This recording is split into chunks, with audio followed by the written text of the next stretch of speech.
Thank you, Mr. Chairman. Thank you, Mr. Forbes, as well, for this hearing. And I truly believe, just like General Wyatt talked about, I mean, this is the #1 mission of the United States government, of representatives of the United States government, and it's the #1 mission of our military. The job of protecting our homeland, General, falls squarely on your shoulders. It falls squarely on the Guard and certainly on Staff Sergeant Chadwick and your colleagues, because the responsibility really lies within your parameters. And since 9/11, you have stood 24 hours a day alert for the last 397 weeks. I believe that your mission is unquestionable, but the future of this mission, Mr. Chairman, I think is in question. And this hearing is so important because I'm certainly not hearing the answers that I think are necessary for the people that we represent. I believe that the Air Force and the Department of Defense have failed to plan for the future of the ASA. And by failing to adequately study legitimate options for resourcing the mission, I believe that we're talking about a virtual reality and not about a real case situation. I think our Air Force has generated report after report assuring us that serious consideration is being given to the issue, yet we have not seen specific planning, and certainly we have not seen the action necessary. The Air Guard's largest fighter wing, the 162nd, is in Tucson, and Tucson is my hometown. It's responsible for the overflights of Phoenix, the 5th largest city in the country. Ensuring their viability is vital to more than 4 million people in the metro area. During the recent NORAD review of the 162nd, the inspection team lead said of our alert detachment, the 162nd, it's the best F-16 maintenance in NORAD. But unfortunately, when you look at the current glide slope, and I urge members to really study this, and I will be passing it on to other members that don't serve on the subcommittee or even the committee, unfortunately, the 162nd will have no flyable aircraft in just 6 years. And Tucson is just the tip of the iceberg. Our Arizona experience is indicative of Guard facilities across the country who face an uncertain future. As the Air Force continues to look over the horizon, they are ignoring the rapidly approaching fighter shortfall at home. In 8 years, 80% of our Air National Guard aircraft will be unfit to fly. This is a hard fact that will result in a serious gap in domestic air sovereignty. On any scale, measured by any metric, an 80% loss is simply unacceptable. When those aircraft are removed from service, our guardsmen, our pilots, our maintenance crews, our support crews in Tucson and across the country will principally be out of a job. So we have to take this opportunity to prevent a dangerous and irreversible shortfall. This is going to require earnest leadership from the Air Force and from the Department to choose the right option based on the facts. To shore up our Air Guard's ability to secure the homeland, I believe that we have to choose to invest in more of the legacy aircraft that our Guardsmen already know how to fly and to fix. We should reject service life extension programs that are penny-wise and pound-foolish. And while fifth-generation aircraft are undoubtedly the future for many units, relying solely on that aircraft that, to this day, only flies in the world of PowerPoint is equally short-sighted. These aircraft are not expected to be delivered to the Guard for more than a decade, and we simply can't wait that long. My Guard unit, my constituents, this committee, the people that they represent, the American people, deserve to have the answers that we have repeatedly requested from the Department and the Air Force. We are not simply concerned about force size. We have to sustain a balanced and total force structure.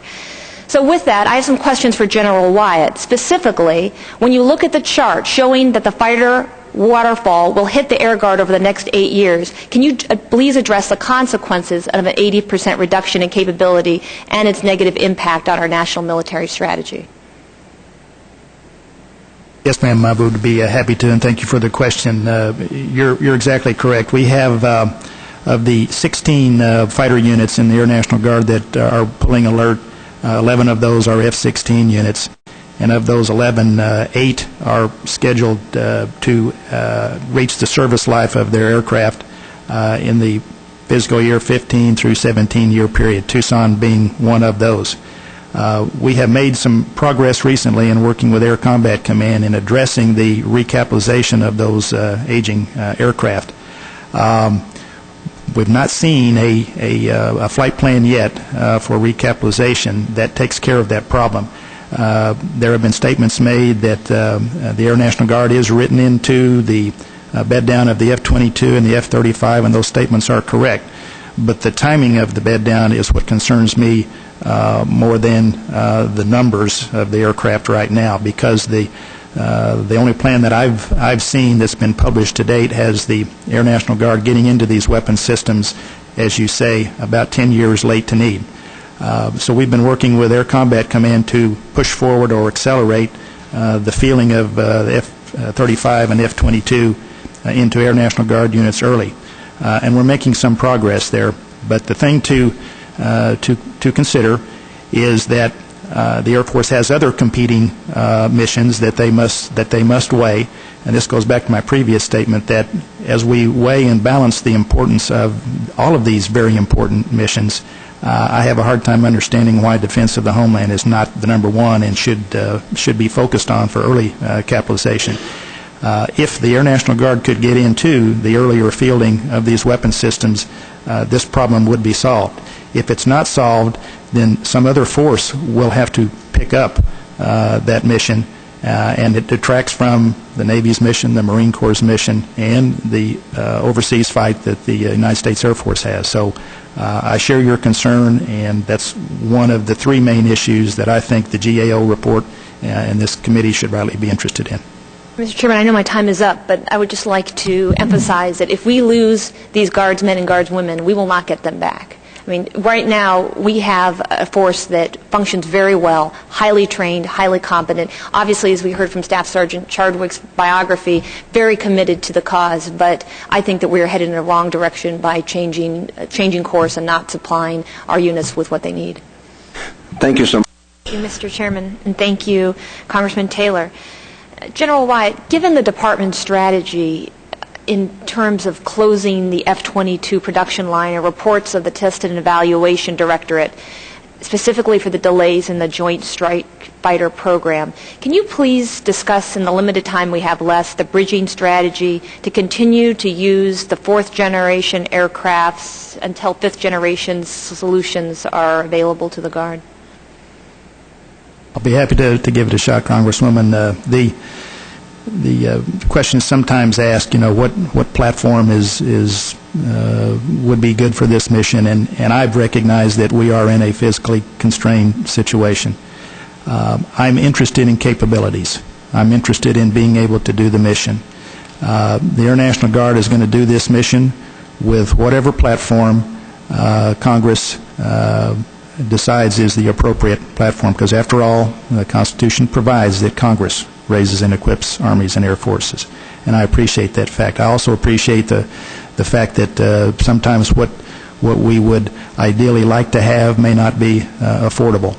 I caution against having a separate platform for ASA from the United States Air Force for the reasons that I previously discussed, in that these units also perform AEF rotations, and they need to, whatever platform is finally decided or whatever options are finally decided upon by Congress, I would hope takes into consideration that these units also perform AEF rotations and need to be able to fuse with and use the same capabilities as any other unit in the United States Air Force or the Department of Defense. As far as options, you mentioned some of those. We're looking at fifth-generation fighters. I think the decision needs to be made, where does air defense and defense of the country range on the scale of priorities of the missions that the Air Force will be required to perform. And I think our decision on that should be driven by the importance of the mission. In the physically constrained situation that we're in, if that is not possible, certainly there are fourth generation, 4.5 generation options out there. There is also service life extension options out there. Each one has their advantages over the other. Each one has disadvantages.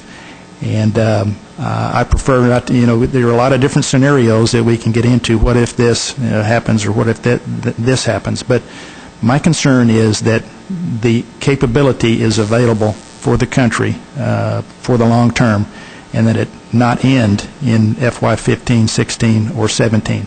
So I think whatever options that Congress decides is the right thing to do, and I have great confidence that Congress in its wisdom, will decide what is the right thing to do. That capability should be applied toward this mission set, whether it's the Air National Guard, United States Air Force, Navy, or Marine Corps doing the mission. It needs to be a capability that the country expects for the number one mission for our military services.